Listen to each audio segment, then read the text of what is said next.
Hey everyone, and welcome to our explainer on Codenames. This is a fantastic party game all about clever clues and secret agents. So in the next few minutes, we're going to cover everything you need to know to play your very first game. We'll get you set up and ready to jump right into the action. All right, first things first, what's the main goal of the game?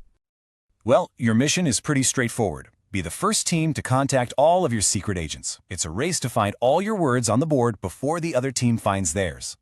Okay, with the objective in mind, let's get this game on the table and set up.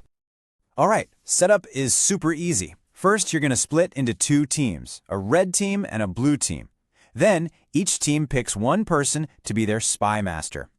The spymasters sit on one side of the table, and their teammates, the operatives, sit across from them.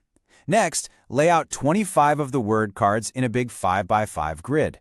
The spymasters will grab a random key card, we'll talk more about that in a sec, and all the agent tiles. Oh, and the starting team gets this special double agent tile.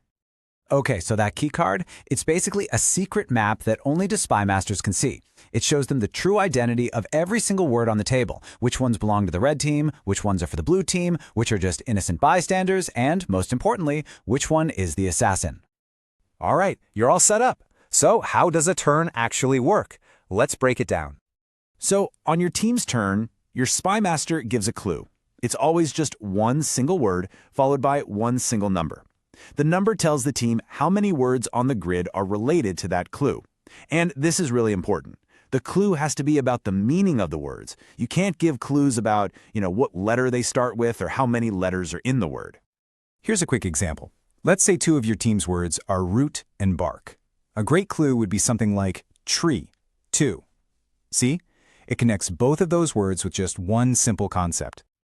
Okay, so once the spymaster gives the clue, it's up to the rest of the team, the operatives, to talk it out. They discuss which word they think is the right one, and when you've all decided, one person just reaches out and touches that card to make the guess official. So what happens next? Well, if you guess a word that belongs to your team, great job! Your spymaster covers it with one of your agent tiles, and you get to guess again. But if you guess a word that's an innocent bystander, or even worse, one that belongs to the other team, your turn ends right there on the spot.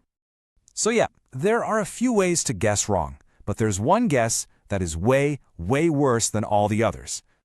And that is the assassin. This is the one card you absolutely have to avoid. On the spymaster's key card, its location is marked in black. I'm not kidding. You have to avoid the assassin at all costs. It doesn't matter if you're one word away from winning. If your team touches the assassin card, you lose the entire game. Instantly. Game over. So that brings us to winning and losing. How does a game actually end? There are really only two ways to win. The first is the obvious one. Your team successfully guesses all of its agent words. The second way? The other team makes that fatal mistake and guesses the assassin, so you can even win on their turn. Okay, before we wrap up, let's go over a few really important rules and tips to make sure your first game goes smoothly.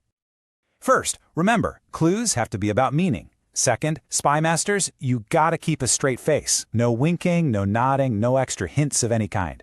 Third, operatives have to make at least one guess each turn. But here's the best tip, and it's a real game changer. The +1 rule. You are always allowed to make one extra guess beyond the number the spymaster gave you.